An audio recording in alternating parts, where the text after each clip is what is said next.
Well, in the previous video, we took an overview on that part of banking that's called investment banking, which deal with corporate transactions. But in this video, I'm going to be talking about the options they take, step-by-step options they take to maximize their returns, maximize their profit after taxes, maximize their revenues, multiplying their money. And that's revenue breakdown of investment banks.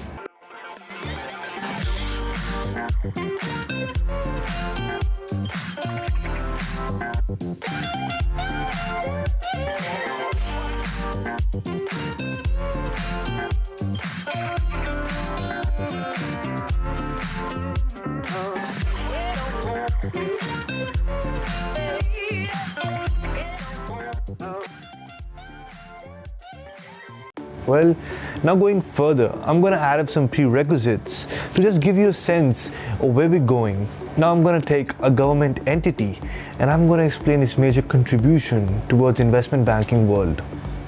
As we all know that government earns their money or embrace their wealth by taxing general citizens, whether it's 40% separate or 30% joint bracket, but that's not important. What's important is that a big chunk of money is transferred through taxation. But let's take for an instance that government is running out of money. So what's the solution? Some people might say that printing more money, yeah, that'll be a good answer. But let's identify the reason behind that. And the reason is fiscal deficit. Government is spending more than they're earning. So how can government get more money without being too much exposed? In finance world, we call it debt financing.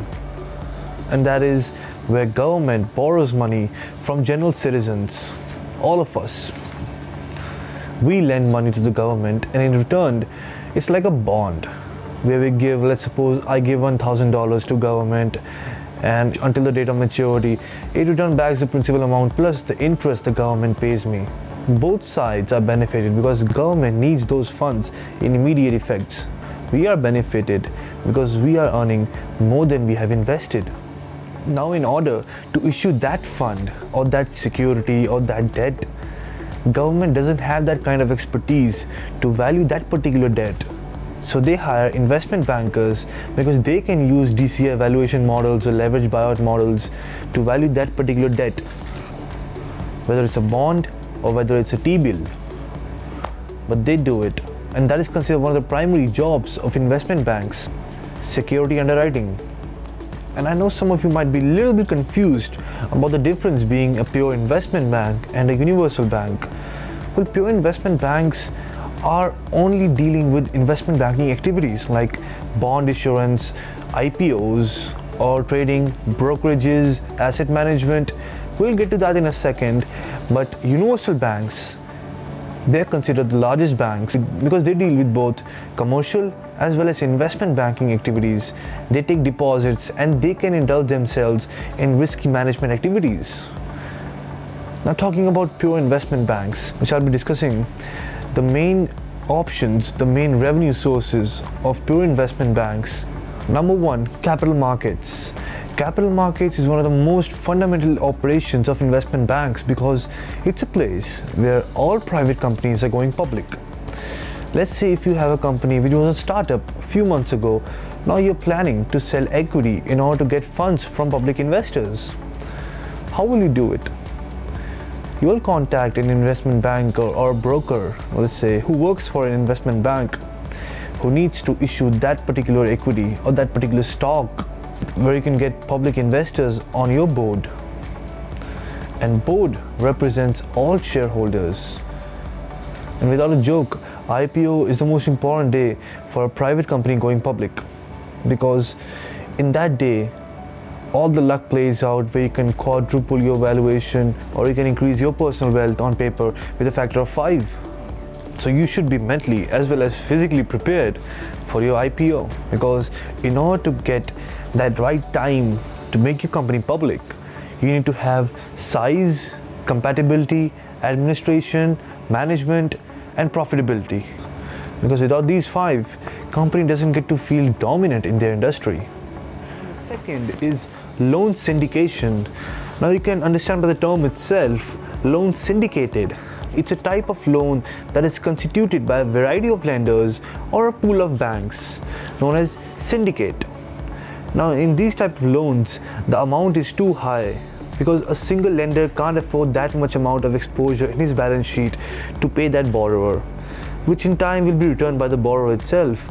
But the thing is that these type of loans carry a variety of risk in default.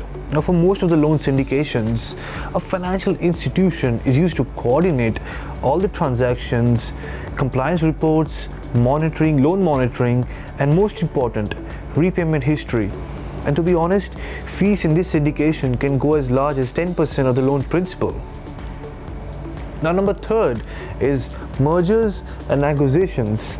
Now, it's a very important part in the investment banking culture because it's a place where an acquiring company is buying the target company by absorbing its debts, dissolving its assets before the transaction. The theory behind mergers is 1 + 1 is greater than 2. I know it sounds funny and silly, but it's the fact in the investment banking culture. Now let's talk about acquisition. Acquisition is a term which is often referred as when a company is buying another company's assets more than 50% to gain control of that company. Now, a question may arise in your head that why do company needs help in acquiring other companies? Now, the answer to that question is that investment banks are very capable of finding bidders and targets. By being biased on negotiation is the most important thing in proceeding these M&A transactions. Now, number fourth is trading and brokerages. Trading and brokerages are very important because it comprises more than 35 to 50% of pure investment banks' revenues. Now in universal banks, the amount percentage that I discussed, 35 to 50%, is diluted because they are earning more money in interest income.